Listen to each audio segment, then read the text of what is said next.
جناب صدر، Balochistan bar association, دیگر مقررہ سپریم کورٹ، میرے کلیگز بہنوں اور بھائیوں، بلوچستان میرا گھر ہے. مجھ سے زیادہ آپ کے مسائل کوئی بھی نہیں سمجھ سکتا ہے. میں دل سے آپ کی جو ہے آپ کا حصہ ہوں، اور اگر آپ ہمارے جغرافیائی خطے کو بھی دیکھیں تو ڈیرہ غازی خان بلوچستان ہی کا حصہ تھا، اور یہ سارا بلوچ علاقہ رکوع سلیمان کا یہ جو بیلٹ آتی ہے اس جانب ڈیرہ غازی خان آتا ہے، اور اس جانب آپ کا بلوچستان آتا ہے، اور سندھ کا دریا آ کر اس کو روکتا تھا. یہ بلوچستان ہی کا حصہ تھا. اور میرے والد صاحب سردار حسین خان کوسا، قائد محمد علی جناح صاحب کے ساتھ یہ قبائلی علاقوں کا پاکستان کے ساتھ الحاق ہوا تو کوسا قوم کی جانب سے میرے والد صاحب اس پر دستخط کر کے پاکستان میں اس کو مرتب کیا گیا. اور پھر ہمارا علاقہ یہ جو ہے ایکسکلوڈیڈ ایریا کافی عرصے تک رہا، اور اس کے بعد اس کا جو ہے باقاعدہ پنجاب کے ساتھ الحاق ہوا. باہر پنجاب ہو، بلوچستان ہو، خیبر پختونخوا ہو یا سندھ ہو، یہ خوبصورت چاروں صوبے پاکستان بنتا ہے، اور پاکستان کا دل ہے ڈیرہ غازی خان، جس خطے سے میں تعلق رکھتا ہوں. کیونکہ ایک طرف ہمیں لگتا ہے خیبر پختونخوا، دوسا اور مہوبہ اور ویزلہ کے اوپر جو ہے میرے اسماعیل خان، اور سب سے پہلے مجھے مبارکباد جو ملی تھی گورنر بننے پر وہ ڈیرہ اسماعیل خان سے آئی کہ میرا ڈیرہ گورنر بن کے مبارک دی تھی. اور اسی طرح مجھے بلوچستان سے اس لیے مبارکبادیں ملی سب سے پہلے کہ سارا بلوچ جو ہے گورنر پنجاب بن گئے. اور اسی طرح مجھے سندھ سے ملی کیونکہ میری قوم جو ہے وہ سوسائٹی جو ہے سندھ میں بہت زیادہ پھیلی ہوئی ہے، اور ہمارا سرائکی جو ہے زبان سارے سندھ کی انٹیریئر سندھ میں بولی جاتی ہے. تو میرا سندھ سے بھی اس لیے ناطا جو ہے وہ اسی جانب سے. اور پنجاب چونکہ میں پنجاب میں میری تعلیم اور پنجاب میں میری وکالت بھی ہے، اس لیے میں پنجاب سے متعلق ہوں. تو میں پاکستان کا دل اور آپ سے جو ہے میرا ایک خون کا رشتہ ہے، ایک ایسا رشتہ ہے جو میں سمجھتا ہوں کہ تاریخی پس منظر میں دیکھا جائے تو میں آپ کا حصہ ہوں. اور جب میں ڈیرہ غازی خان سے جانے لگا تو میرے پاس آپشن تھی کہ میں بلوچستان کوئٹہ میں وکالت کروں، لاہور میں کروں، کراچی میں کروں، اس لیے کہ مجھے تینوں صوبوں کو وہ الحاق لگتا تھا. اور میں نے اس لیے لاہور کا اتفاق ہوا کیونکہ میری تعلیم گزر تھی. اگر میں کوئٹہ میں آ جاتا تو میں ابھی کے ساتھ بیٹھ کے یہاں وکالت کر رہا ہوتا، اور اگر میں کراچی میں کر رہا ہوتا تو سندھ میں ہوتا. تو اس لیے یہ ایک خوبصورت گلدستہ بنتا ہے. اور میں اس لیے بھی سمجھتا ہوں کہ پاکستان کا دل ہے یہ کوئٹہ ہے، اور بلوچستان کے جو مسائل ہیں یہ بدقسمتی ہے کہ بلوچستان آج بھی خون میں نہایا ہوا ہے، آج بھی خون رس رہا ہے بلوچستان. آج بھی جس طرح بتایا گیا بچوں کی معصوم بچوں کی لے کر کئی دنوں سے ان کے والدین بیٹھے انتظار سن رہے ہیں. آج بھی 8 اگست کا سانحہ ہمیں نظر آتا ہے کہ ہمیں تو خود انصاف نہیں ملا، کیونکہ 8 اگست کے سانحے کا کوئی انصاف جو ہے آج تک نہیں مل پایا ہے. یہ کیا اسی لیے پاکستان بنا جسم کے کسی حصے سے گرد دے گا تو وہ جسم کبھی جو ہے تناور نہیں بن سکتا، کبھی وہ صحت مند نہیں رہ سکتا. ایک انگلی سے جو خون بس رہا ہو، رس رہا ہو، تو آپ یقین کیجیے گا سارا جسم جو ہے وہ بے قرار ہوتا ہے، وہ بے چین ہوتا ہے، اس کی جو ہے افزائش نہیں ہو سکتی ہے. تو بلوچستان کا اگر خون اسی طرح رستا رہا تو پاکستان مضبوط نہیں ہو سکتا ہے. اگر ہم نے پاکستان کو مضبوط کرنا ہے تو ہمیں بلوچستان میں بنیادی حقوق کا تحفظ کرنا پڑے گا. اگر ہر گھر سے یہاں مسنگ پرسن ہوگا، اگر ہر گھر سے یہاں چیخو پکار نکلے گی، اگر لوکل آدمی اسی طرح خون رس رہا ہوگا اور غریب شخص جو ہے یہاں بیٹھ کر لاشیں لے کر جو ہے وہ منتظر ہوں گے انصاف اور اس کی طرف دیکھیں گے. یہ میں سمجھتا ہوں کہ ہمارا جو ہے بدقسمتی سے آئین تو بن گیا اور بہت خوبصورت آئین ہے. اگر دیکھیے گا تو دنیا میں کسی آئین میں اتنے بنیادی خوبصورت مدت نہیں ہے جتنے پاکستان کے 1973 کے آئین میں مدت ہے. اور یہ وہ آئین ہے جسے ایک وکیل نے بنایا تھا, اور یہ وہ آئین ہے جو میں سمجھتا ہوں کہ پاکستان کا تخیل کی جس طرح یہاں پہلے کہا گیا ایک وکیل نے دیا, تکمیل بھی وکیل نے, آئین بھی وکیل نے کی. اور آج ہم ایسی میراث کو لے کر چل رہے ہیں کہ ہمارے اوپر ذمہ داری ہے. اگر آپ اپنا لیگل پریکٹیشنر بات اینڈ دیکھیں تو وکیل کا کام صرف روزی کمانا نہیں ہے. وکیل کا کام صرف یہ نہیں ہے کہ وہ وکالت کر کے اپنا روزگار فراہم کرے اور پیدا کرے. وکیل کا کام ہے آئین پر عملداری کروانا, وکیل کا کام ہے قانون کی پاسداری کروانا. اور اگر اس سے باہر آپ کوئی کام ہو رہے ہیں تو یہ وکیل کے فرائض ہے. آپ اپنا کوڈ آف کنڈکٹ دیکھیے ذرا, اس میں فرض ہے آپ پر کہ آپ اس پر نہ صرف احتجاج کریں, اس کا تدارک کریں, اس کا ازالہ کریں اور اس پر جو ہے آپ متحرک ہو. اور اسی طرح اگر آپ دیکھیں تو پاکستان کی تاریخ میں جو وکلاء نے کردار ادا کیا ہے, مجھ پر بھی کوئی ایسا دور نہیں ہے.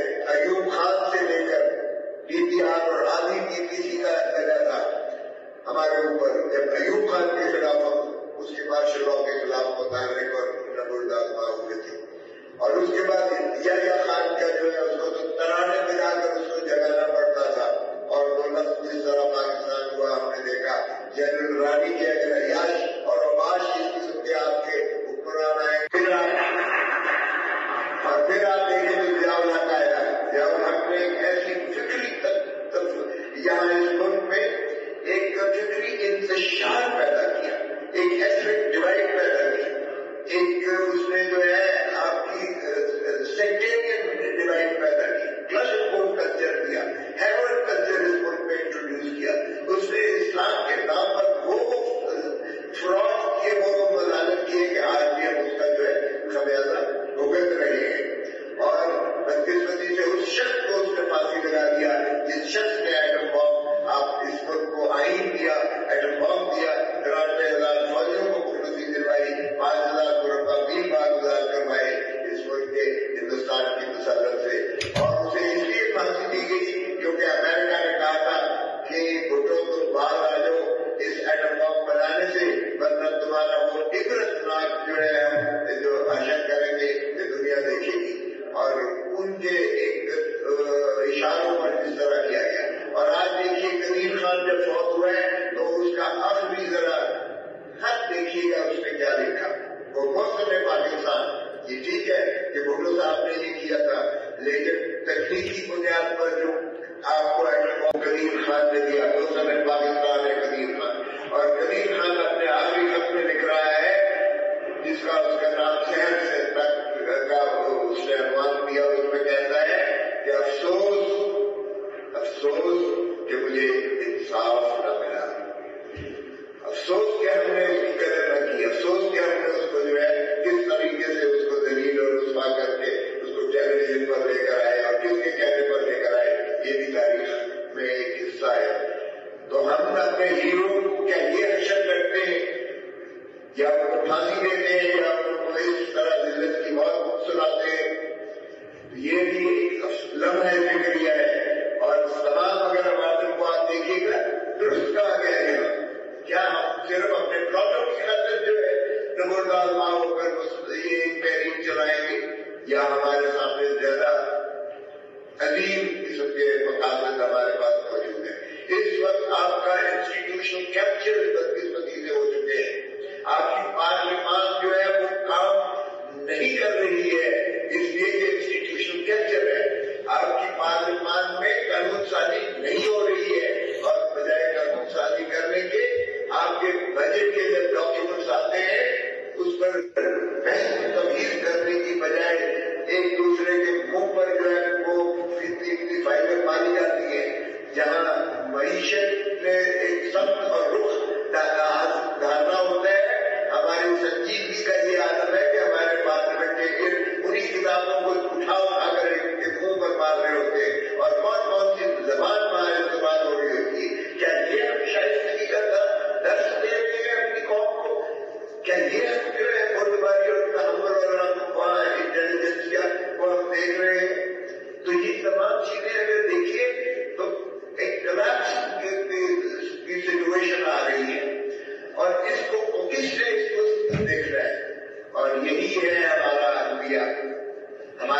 ایک چیز ہے اور وہ ووٹ ہے، اور اس ووٹ کا اگر ہم استعمال غلط لوگوں کو منتخب کر کے بھیجیں گے تو پھر اداروں کا یہی اثر ہوگا، خود کا بھی یہی انعقاد ہوگا۔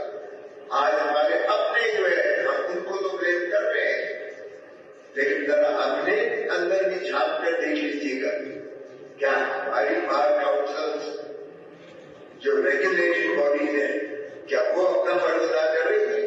کیا ہماری ایجوکیشن جو ہے جوڈیشل سسٹم کیا وہ میرٹ پر ہو رہی ہے؟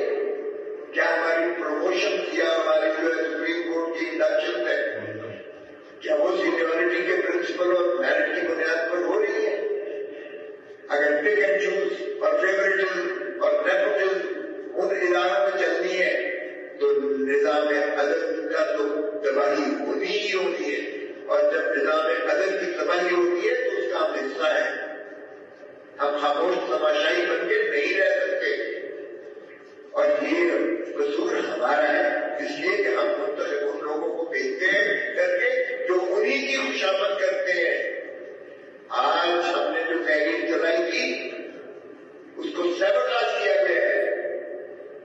میں نے تو ایک تقریر کی تھی کراچی میں اور میں نے کئی کئی سنائی تھی، لیکن اس ٹولے نے جو اس وقت قابل ہے آپ کی پاکستان بار کونسل پر، اب جو میرے مخالف لڑ رہا ہے ان کا حکم نامہ جاری ہوا کہ لطیف کوزے کی تقریر نہیں ہوگی، آگے سے بس بائیکاٹ کریں گے۔ تو میں نے کہا کہ مجھے تقریر جو کوئی ایسا شوق نہیں ہے، لیکن میں تحریر کو سیبوٹاژ اپنے نام پہ نہیں ہونے دوں گا۔ میں نے سے اعتراض کر لیا، میں نے کہا ٹھیک ہے میں تقریر والنٹیئر نہیں کر سکتا ہوں، وڈرا کرتا ہوں، اگرچہ رائٹ آف اسپیچ یہ آئینی حق ہے اور میرے حق کو کوئی دبا نہیں سکتا ہے، میری آواز کو کوئی دبا نہیں سکتا ہے، یہ آئین مجھے حق دیتا ہے۔ میں اٹارنی جنرل آف پاکستان جو چیئرمین پاکستان بار کونسل میں رہا ہوں، میں چیئرمین ایگزیکٹو کمیٹی رہا ہوں پاکستان بار کونسل، میں ہائی کورٹ میں 3 دفعہ صدر رہا ہوں، مجھے کون روک سکتا ہے کہ میں لائرز کنونشن اور پاکستان لائرز کنونشن میں as a senior advocate of the supreme court میں تقریر نہ کروں؟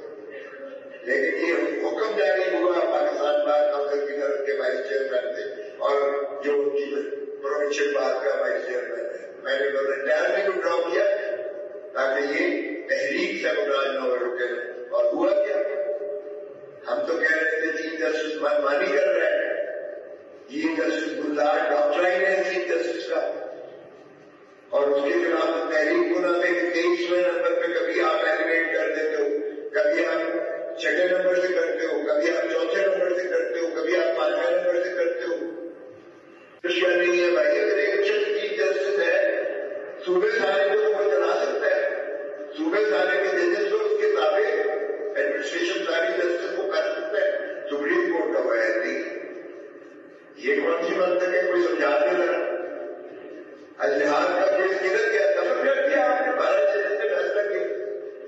اسد علی کا کیس آپ نے دفن کر دیا کہ سینیورٹی رائٹ آف ایکسپیکٹنسی ہے۔ جہاں آپ کی دل کرتا ہے آپ ایک فیصلہ دے دیتے ہو سینیورٹی پرنسپل، جہاں آپ جو ہے اس کو یو ٹرن مارتے ہو تو وہاں آپ اس کو ریٹائرمنٹ کر کے رسی کی ٹوکری میں اٹھا کے پھینک دیتے ہو۔ پریسیڈنٹ کیسز کا آپ سب ماشاءاللہ سینئر وکیل ہیں، آپ بتائیے گا کیا ڈیپارچر اس طرح ہوتے ہیں؟ آپ نے ریپرزینٹ کرنا ہے تو کوئی ریشنل دیں گے، کوئی انٹیلیجبل ڈفرینشیا اس میں کریٹ کریں گے، یا ایسی منطقت کریٹ شروع ہوگا؟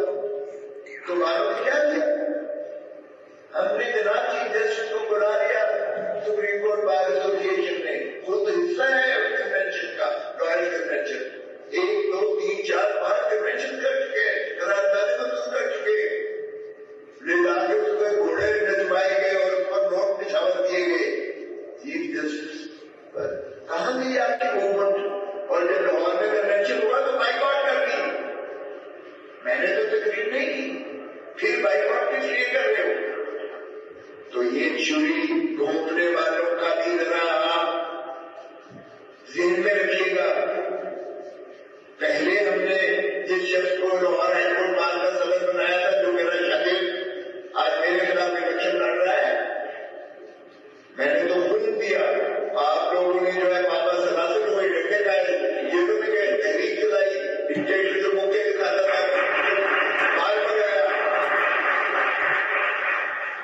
لیکن جس شخص کو ہم نے صدر بنایا وہ اسی نے ابھی صدر تھا اور میری زور پڑتی مشرف سے ملاقات کی اور پی سی او کا ووٹ لے لیا، پی سی او کا ووٹ لیا۔ ارے بھائی میں حیران ہوتا ہوں، آپ کو میرے مقابلے میں الیکشن لڑنا، آپ پوچھتے بھی نہیں ہو، آپ پوچھے تو صحیح۔ پہلے تو آپ نے بیچا ہمیں جدیدی اپنی منشیات ذاتی کے لیے، پی سی او کی جدیدی۔ اب کیا کرنے کا ارادہ ہے؟ سپریم کورٹ بات کے اگر آپ کو ہم صدر بنائے، پوچھے بھی نہیں، پھر آگے دیکھیے آپ کے پاس پاکستان بار کاؤنسل کا ممبر ہے، وہ جسم کے کسی حصے سے بھی رکھے گا تو وہ جسم کبھی جو ہے طاقتور نہیں بن سکتا، کبھی وہ صحت مند نہیں رہ سکتا۔ ایک انگلی سے جو خون بس رہا ہو، رس رہا ہو تو آپ یقین کیجیے گا سارا جسم جو ہے وہ بے قرار ہوتا ہے، وہ بے چین ہوتا ہے، اس کی جو ہے افزائش نہیں ہو سکتی ہے۔ تو بلوچستان کا اگر خون اسی طرح رستا رہا تو پاکستان مضبوط نہیں ہو سکتا ہے۔ اگر ہم نے پاکستان کو مضبوط کرنا ہے تو ہمیں بلوچستان میں بنیادی حقوق کا تحفظ کرنا پڑے گا۔ اگر ہر گھر سے یہاں مسنگ پرسن ہوگا، اگر ہر گھر سے یہاں چیخو پکار نکلے گی، اگر لوکل آدمی اسی طرح خون رس رہا ہوگا اور غریب شخص جو ہے یہاں بیٹھ کر لاشیں لے کر جو ہے وہ منتظر ہوں گے انصاف اور اس کی طرف دیکھیں گے، تو یہ میں سمجھتا ہوں کہ ہمارا جو ہے بدقسمتی سے آئین تو بن گیا اور بہت خوبصورت آئین ہے۔ اگر دیکھیے گا تو دنیا میں کسی آئین میں اتنے بنیادی حقوق خوبصورت مدت نہیں ہے جسے پاکستان کے 1973 کے آئین میں مدد ہے، اور یہ وہ آئین ہے جسے ایک وکیل نے بنایا تھا، اور یہ وہ آئین ہے جو میں سمجھتا ہوں کہ پاکستان کا تخیل کی جس طرح یہاں پہلے کہا گیا ایک وکیل نے دیا، تکمیل بھی وکیل نے۔